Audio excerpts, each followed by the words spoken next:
Assalamualaikum warahmatullahi wabarakatuh. Pemirsa, berjumpa kembali bersama saya Fibis Rayu Anita dalam Jurnal Kotim. Informasi mengenai Kabupaten Kota Waringin Timur dan sekitarnya telah kami rangkum untuk Anda. Berikut informasi selengkapnya. Pemerintah Kabupaten Kota Waringin Timur membuka peluang bagi investor untuk membangun rumah sakit swasta di daerah setempat. Hal ini sebagai solusi peningkatan pelayanan kesehatan di Bumi Habaring Hurung.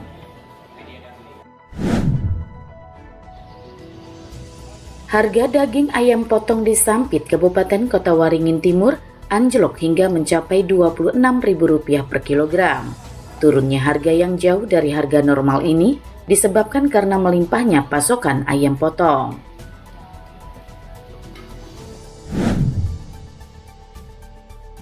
Pedagang maupun pengunjung mengeluhkan jalan rusak di kawasan pusat perbelanjaan Mentaya Sampit, Kabupaten Kota Waringin Timur.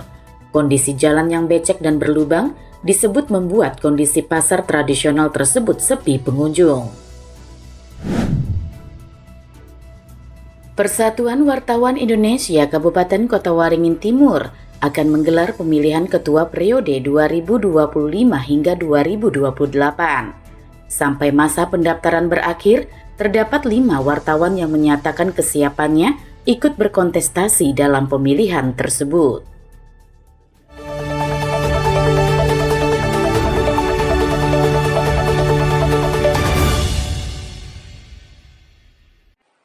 Saat ini kondisi pelayanan kesehatan di Rumah Sakit Umum Daerah Dr. Murjani Sampit kewalahan menampung banyaknya pasien. Keterbatasan sumber daya manusia dinilai menjadi kendala utama. Bupati Kota Waringin Timur, Haliki Nur, mendorong berdirinya rumah sakit swasta sebagai solusi peningkatan layanan kesehatan.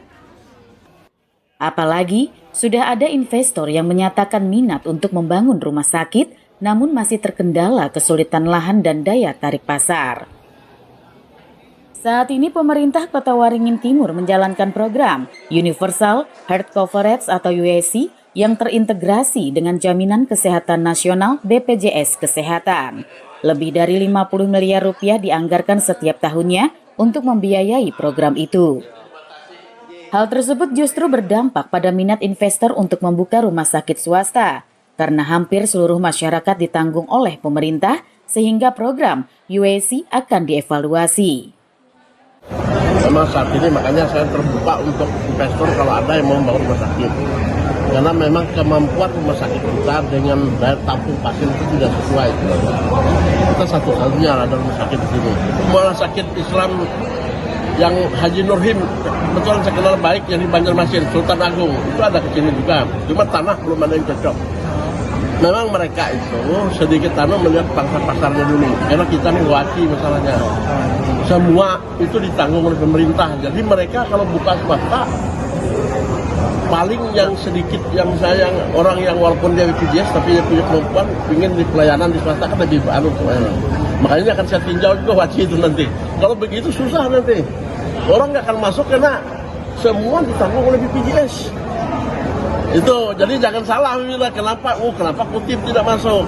Karena kita ini wajib terus-terusan. Pemerintah Kota Waringin Timur berharap evaluasi program UHC akan terbuka ruang bagi pihak swasta, terutama untuk berpartisipasi dalam peningkatan pelayanan kesehatan di daerah. Mashud Badarudin, Hayat TV.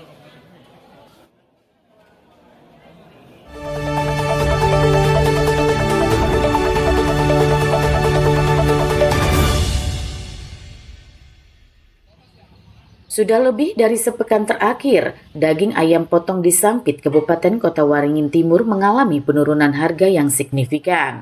Bahkan harga saat ini, daging ayam potong dijual pedagang jauh di bawah harga normal.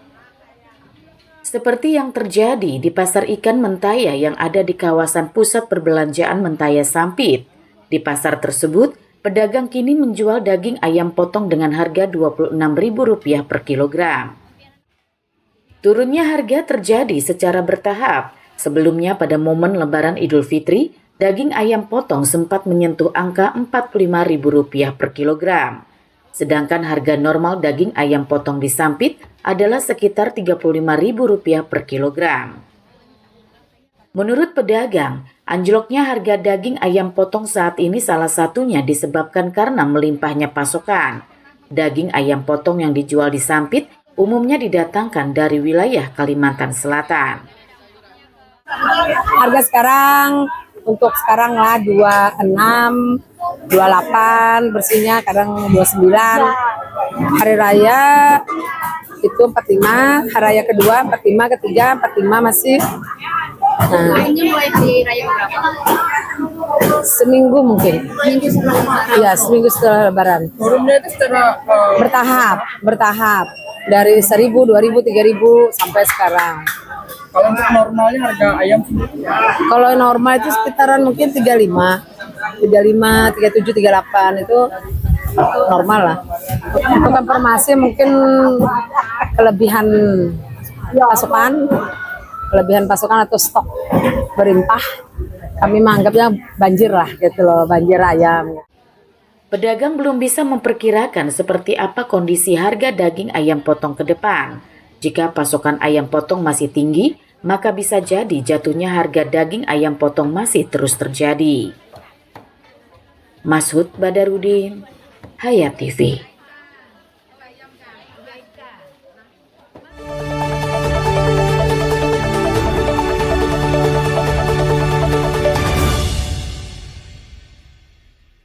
Jalan rusak parah, dipenuhi lubang hingga timbulnya genangan air menjadi kondisi yang sudah lama dikeluhkan para pedagang Pusat Perbelanjaan Mentaya atau PPM Sampit. Keluhan itu sebenarnya sudah sering disampaikan kepada pemerintah daerah setempat, termasuk ketika ada pejabat daerah yang melakukan kunjungan ke pasar tersebut. Menurut pedagang, jalan rusak disertai aroma tidak sedap membuat warga enggan berbelanja di PPM Sampit. Kondisi itu membuat PPM Sampit jadi sepi pengunjung hingga berdampak pada menurunnya penghasilan pedagang. Pedagang berharap pemerintah daerah turun tangan dan merespon aspirasi mereka dengan segera memperbaiki jalan rusak tersebut. Sudah mau kalau lawa macil nih pada ibu nih pada terbaik no jalan sih dari tanggapnya pemerintah sini. Nah dengan sampah kami mengadu pada kami lihat akan ya. dengan rusaknya jalan tuh dampaknya bagi pedagang apa? Soalnya pembeli itu kalau mau masuk deh, rusak jalannya, kotor, bau. Bilangnya jalan tuh bau, karena ngeriget-riget tuh bau. Kami dengan pemerintah minta memang bupati itu mendengar, diperhatikan orang kami pasar BPM nih, jangan diperhatikan. Kalau dulu diperhatikan oleh Supian Hadi, kenapa bupati ini diperhatikan ya kami sini? Terbiasanya mengunjungi kami sini. Ayam bayar. Hal serupa juga diungkapkan pengunjung PPM Sampit. Menurut mereka, jalan rusak di PPM Sampit sudah menjadi prioritas perbaikan agar memberikan kenyamanan pengunjung berbelanja. Ya kalau menurut saya ini nggak wajar loh. Ini kan seharusnya cepat-cepat dirawat, cepat dibangun lagi. Gitu loh. Kalau bagi saya itu nggak menyalahkan yang mana-mana, cuma kayak kita minta itu cepat dibangun aja. Kalau Bapak lihat kondisinya seperti apa ini, Pak? Parah sekali. Rusaknya ya kelewatan sudah, lewat dari batas ini udah. Ini banjir kelihatannya nggak, kondisinya terlalu menyakitkan. Jadi kita malas kadang-kadang mau belanja ke sini karena terlalu parah. Ini kan sakit kita, yang lundang-lundang ini kan isi banyak semua ini. Jadi kalau kita pakai sandal ya nggak bisa ini, pakai sandal ya tetap becek ini. Pasar tradisional PPM Sampit menjadi salah satu wajah perekonomian di Kabupaten Kota Waringin Timur. Namun dengan bangunan megahnya, PPM Sampit kini terkesan mulai ditinggalkan. Salah satunya diduga karena fasilitas dan infrastrukturnya yang memprihatinkan. Mashud Badarudin, Hayat TV.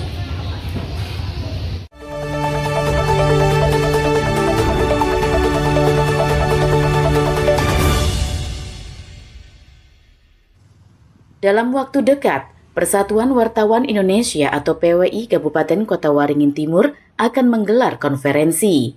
Salah satu agendanya adalah pemilihan ketua periode 2025 hingga 2028. Masa pendaftaran calon ketua dibuka tanggal 9 hingga 14 April. terdapat 5 wartawan mendaftarkan diri dan menyatakan kesiapannya untuk berkontestasi dalam ajang tersebut. 5 orang itu, pertama adalah Siti Fauziah sebagai calon pertahanan yang mendaftar pada hari pertama. Kedua, yaitu Fatur Rahman yang mendaftar di hari ketiga. Sementara untuk 3 wartawan lainnya yang siap menantang calon pertahanan, yaitu Rusliyadi, Pujo Darmanto, dan Dodi Rafliansah. Ketiganya mendaftar pada hari terakhir masa pendaftaran. Berkas yang diajukan seluruh pendaftar selanjutnya diserahkan ke PWI Provinsi Kalimantan Tengah untuk diverifikasi. Penetapan calon ketua PWI Kota Waringin Timur diumumkan tanggal 16 April. Berkas-berkas yang kami terima ini nanti akan hari ini kan kita ajukan ke provinsi untuk diverifikasi dan sesuai jadwal tanggal 16 akan ditetapkan calon ketua PWI Kotim. Jadi ada 5 calon yang sudah resmi mendaftar. Saya berharap, panitia berharap nanti siapapun nanti yang ditetapkan untuk tetap memajukan PWI, terus juga bersaing secara kompetitif dan lebih sportif. Sesuai aturan yang kita dapat dari provinsi, nanti yang menetapkan adalah provinsi. Nanti provinsi tinggal berkoordinasi ke pusat, tapi SK penetapan mungkin nanti dari provinsi tanggal 16 itu. Dalam pemilihan Ketua PWI Kota Waringin Timur, terdapat 49 anggota yang memiliki hak pilih dalam menentukan pucuk pimpinan organisasi profesi wartawan tersebut. Berdasarkan jadwal yang telah ditetapkan, konferensi PWI Kota Waringin Timur akan dilaksanakan pada tanggal 14 Mei mendatang di Gedung Wanita Sampit. Mashud Badarudin, Hayat TV. Demikian pemirsa, informasi tadi sekaligus menutup jumpa kita pada kali ini. Saya Fibi Srayu Anita mewakili jajaran yang bertugas, mohon undur diri dari hadapan Anda. Terima kasih dan sampai jumpa. Wassalamualaikum warahmatullahi wabarakatuh.